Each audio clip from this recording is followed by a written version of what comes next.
Yes, guys, welcome back to another video on the channel. Firstly, apologies for no match reaction yesterday and watch along. I was out watching the game elsewhere, so I didn't really get back until late on. So I didn't really have any time to film a match review, so I had to save it until today. But nevertheless, Arsenal got the job done, moved 3 points behind Liverpool, despite them having two games in hand, as I'm recording this anyway. They've got Tottenham, which I don't know.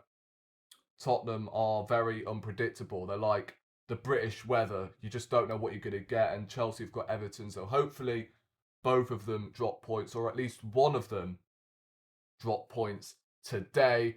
But Arsenal yesterday, very convincing in the end. 5-1 victory. And that's done us good for our goal difference, to be honest with you.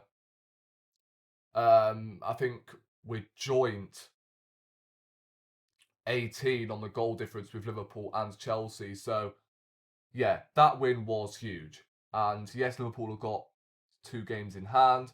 At the end of the day, I would rather have points on the board than games in hand. But yeah, Crystal Palace, I mean, I'd say in the second half, apart from that 15-minute spell where they had a couple of opportunities, and in the first half, they actually looked good going forward, and Mateta was causing us all sorts of problems. The moment Declan Rice came on, I felt like that stuffed out any sort of attack from Crystal Palace, because at times we looked very open in midfield and defensively. I thought Saliba had arguably his worst 45 minutes in an Arsenal shirt. Grew into it in the second half, but first half he almost gave me a heart attack. And Partey was giving away loose balls as well. And so was Raya at the start of the game, who, by the way, I thought, apart from that mistake early on in the game, I thought it was absolutely outstanding. Made three big saves to keep us in the game. So I don't know why fans are giving Raya so much slack. Because apart from one pass that could have ended badly, he was excellent. He kept us in the game 3 times. Brilliant save in the first half, which could have easily changed the game, by the way. I think we were 2-1 up at the time. So that could have been 2-2.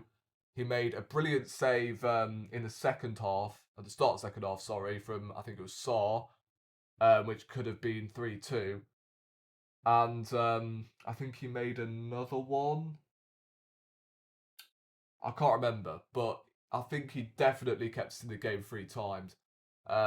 So big up Raya for that. But obviously Gabriel Jesus, I mean, again, a goal, not just a goal, a brace against Crystal Palace, funnily enough.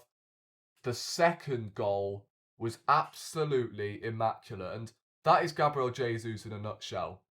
He would score them sort of goals, but I think it was leading up to the third goal.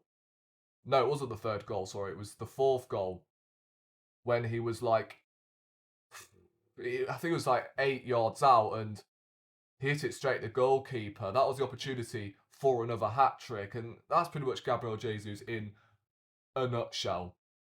But the second finish was absolutely immaculate, and yeah, it's just a shame he did not bag another hat trick. I mean, he hit the post as well leading up to the third goal. It was a brilliant header. That was unlucky, to be fair. And Havertz, I mean, it's a typical Havertz goal, isn't it? Obviously pouncing on the rebound. I mean, I still don't really like him in midfield. Even if he's playing badly up top, I still prefer him up top than midfield because he's a guy that you want with his back to goal. And in our midfield, you don't want that, do you? He's more of a link-up player. So I think Havertz needs to play up top, in my opinion, if you are going to play him.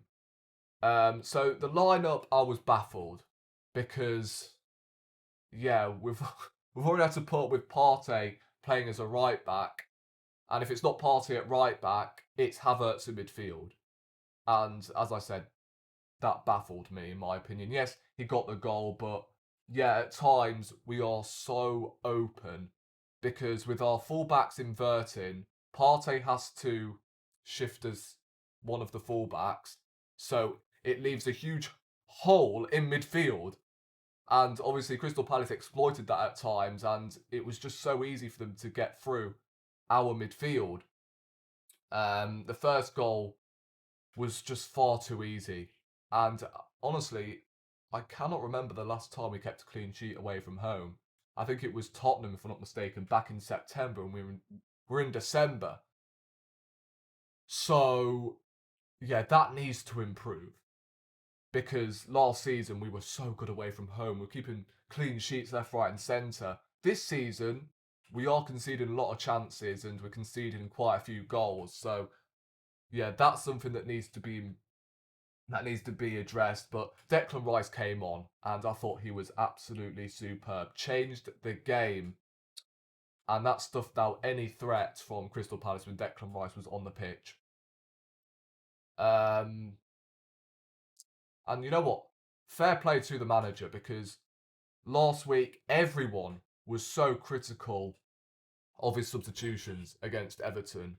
He brought on Jorginho for Declan Rice. He brought on Nwaneri for Ødegaard, Partey at right back. His substitutions were baffling. He brought on Jesus and Trossard, obviously, the usual suspects. But yeah, the substitutions were just awful last week. This week, however, he got them spot on. Declan Rice came on when he needed to sort of calm things down in midfield. Who else came on? Calafiori came on as well at left back. And Nwaneri came on in the later stages as a striker, I believe, which was odd. I mean, I remember Arteta mentioning about Nwaneri as a striker in one of his press conferences, but yeah, that was that was that was very strange. I mean, I was kind of starstruck at the time when Nwaneri got brought on as a striker, because Jesus obviously came off. So yeah, I mean, Nwaneri did his thing when he came on. Moreno came on to see out the game as well. So the subs were spot on as far as I'm concerned. The lineup I was baffled with, and yeah, I guess he got rewarded in the end because we won 5-1, and yeah, fair play to the manager for that. Back onto Gabriel Jesus. It's strange because the guy, when he's coming off the bench, is about as useless as a one-legged man in an arse-kicking contest. I mean, he's just hopeless at times. But when he's starting games, maybe he probably should start more. I mean, he's scoring goals. He's got his confidence back. Obviously, it's about consistency now and kicking on. Like, we want to see the same against Ipswich, Brentford, etc. And if he does so, then we can say, you know what? We may have the Gabriel Jesus we first bought.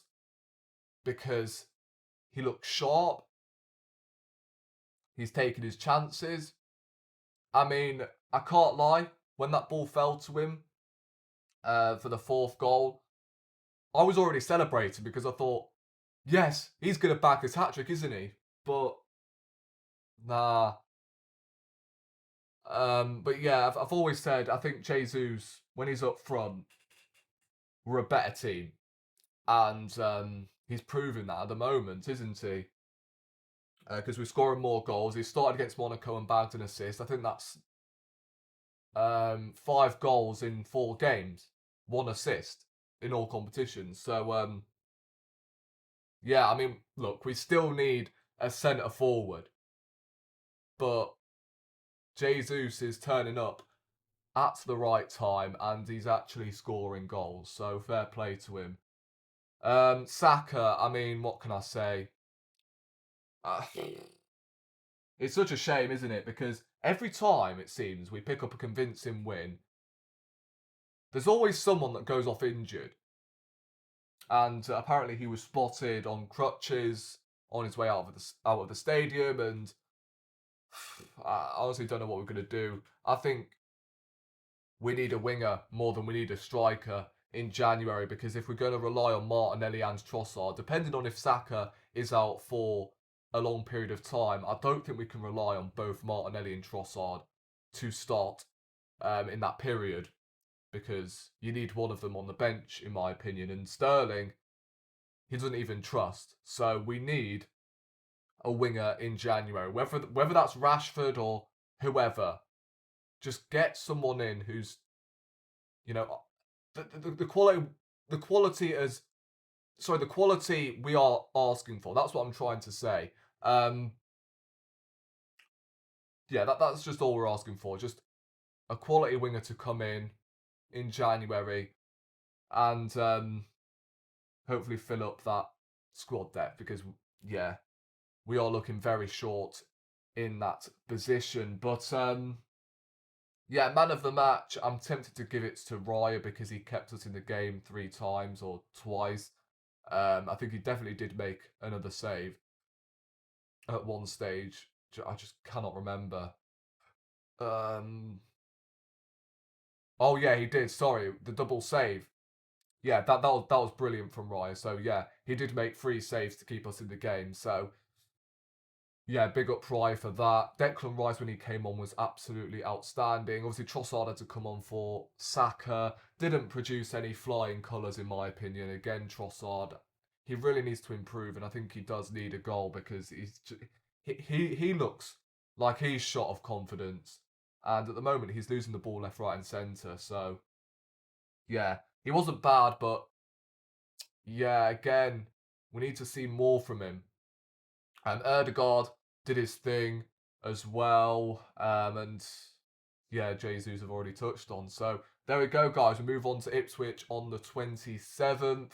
That should be 3 points. However, we thought Everton last week was going to be 3 points. So we need Arsenal to turn up and find a way to break Ipswich down, because they're going to do exactly what Everton did last week and sit in a low block and play for a point. So yeah, we need to beat Ipswich, and hopefully we continue this momentum and go on this long unbeaten run.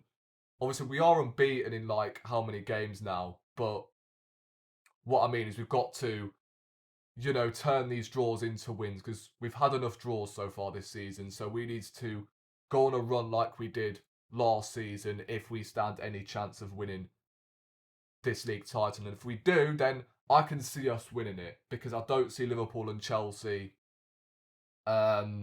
keeping up that sort of consistency. I could be wrong, but I don't think so. So let me know your thoughts in the comment section down below, guys.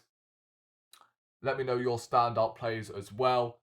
I will be back, obviously, against Ipswich on the 27th, and then we've got Brentford to finish off the year. But in the meantime, Merry Christmas to all of you, and I will see you in the next one. Come on, you Gunners.